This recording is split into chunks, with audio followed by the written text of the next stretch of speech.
Donc, violence conjugale, c'est quelque chose qui est vraiment épouvantable. On pense que ça arrive juste aux autres, mais c'est de toutes les classes, tous les hommes, femmes qui peuvent être. C'est pas juste les femmes qui sont victimes de violence conjugale. On sait que c'est plus les femmes que les hommes, mais il y a quand même toutes sortes de violences.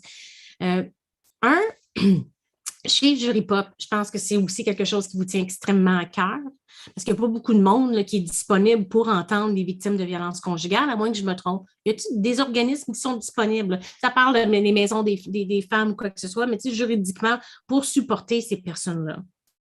La première ressource à appeler si on est témoin ou victime ou de violence conjugale, c'est vraiment SOS violence conjugale.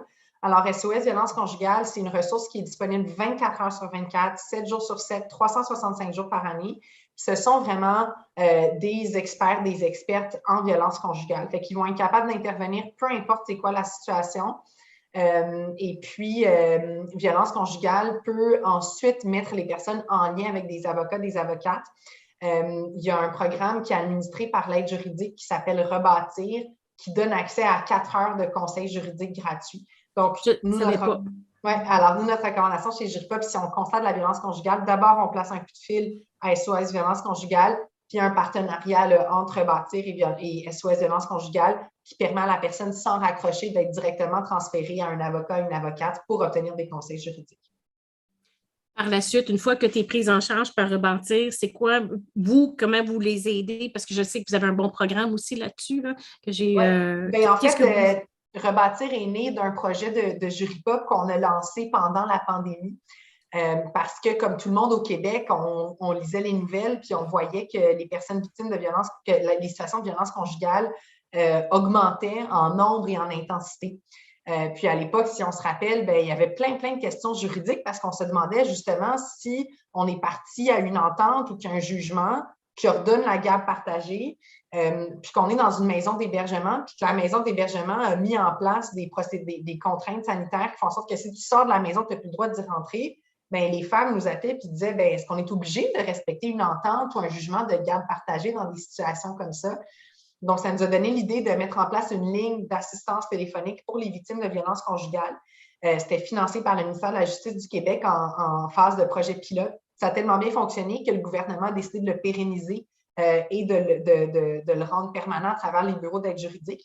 De notre côté, chez Juripop, ce qu'on fait, c'est qu'on représente gratuitement en ce moment, le 22 de mémoire, personnes qui vivent la violence conjugale. On les représente dans leur procédure en droit de la famille et en droit de la jeunesse.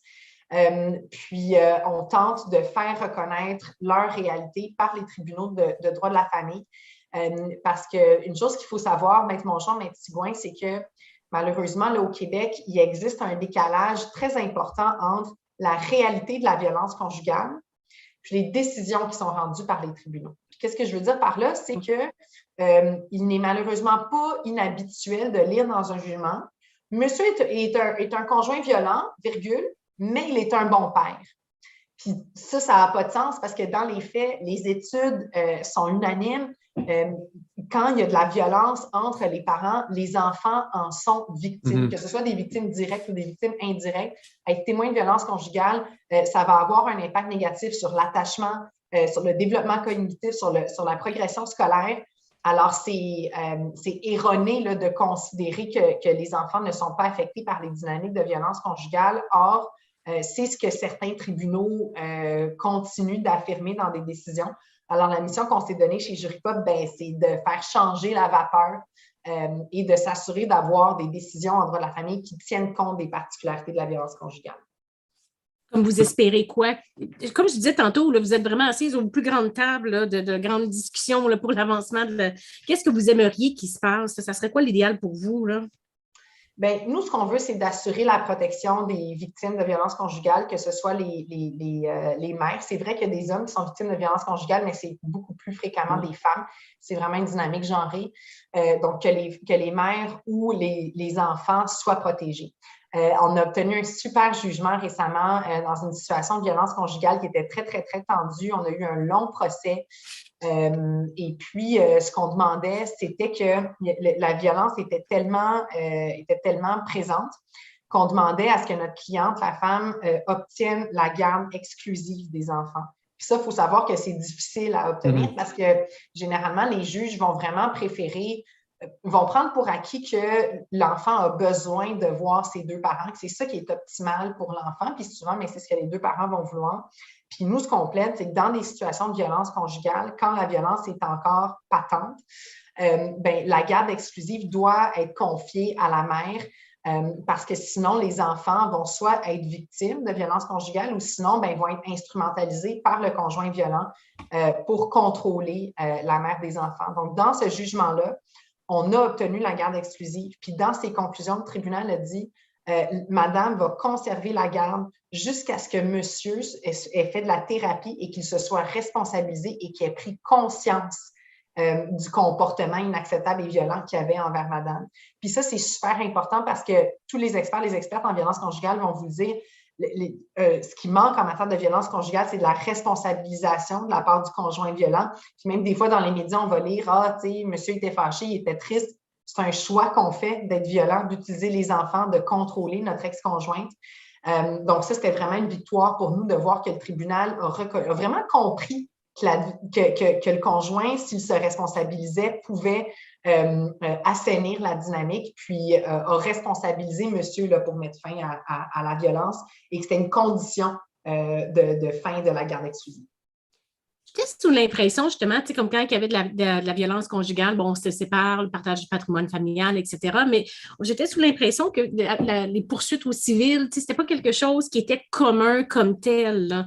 Puis j'ai mis la main en 2021, il y a quand même eu 5 décisions majeures qui ont été rendues. Est-ce que c'est nouveau? C'est-tu parce que je viens d'en prendre connaissance ou dans les dernières années, en plus du partage, il y a des dommages moraux, non pécuniaires, etc., qui sont donnés. C'est-tu quelque chose de nouveau ou ça date depuis belle lurette? Oui, non, c'est un mouvement qui est récent, que les personnes se tournent vers les tribunaux de droit civil pour obtenir des dommages.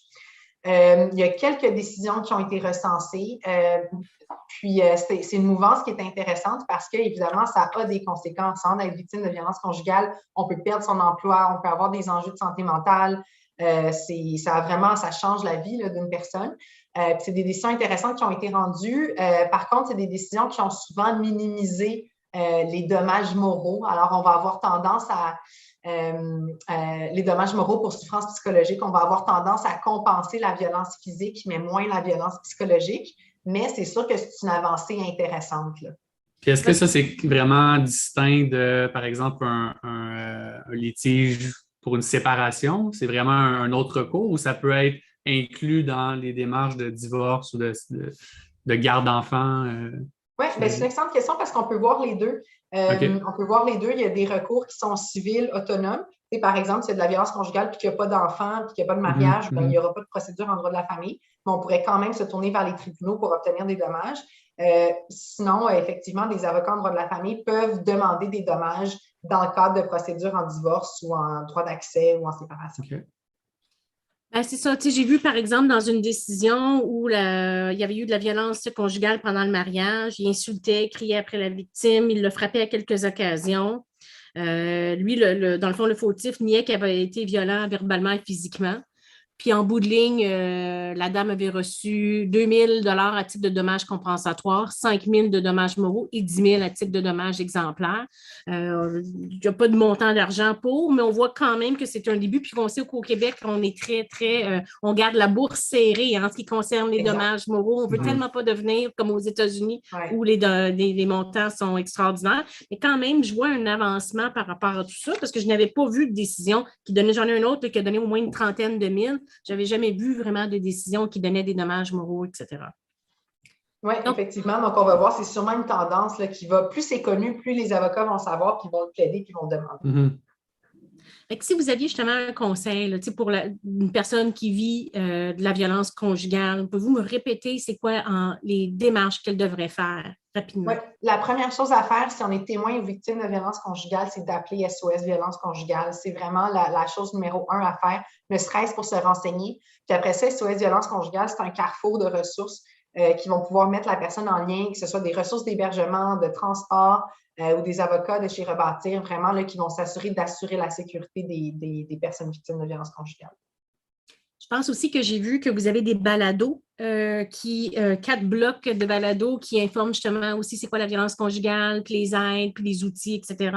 Ça Oui, aussi, c'est bien, chez disponible sur votre Juripop, site. on est en train de constituer une banque d'avocats, d'avocates qui sont spécialisés en violence conjugale et en violence sexuelle. Puis on a mis en place une formation pour que les avocats acquièrent cette spécialisation-là en violence conjugale. C'est fantastique, c'est super ça.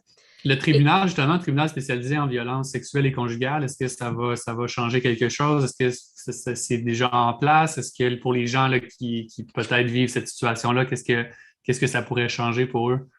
Bien, le tribunal spécialisé, ça donne suite aux recommandations du rapport Rebâtir la confiance, puis ça concerne seulement le droit criminel. Donc, c'est quand on porte plainte à la police. Quand les tribunaux spécialisés il y a des projets pilotes là, qui ont été annoncés il y a une semaine ou deux. Quand le tribunal spécialisé sera déployé à la largeur du Québec, ce qu'on va voir, c'est vraiment un renforcement au niveau de l'accompagnement psychosocial et judiciaire et juridique des personnes victimes.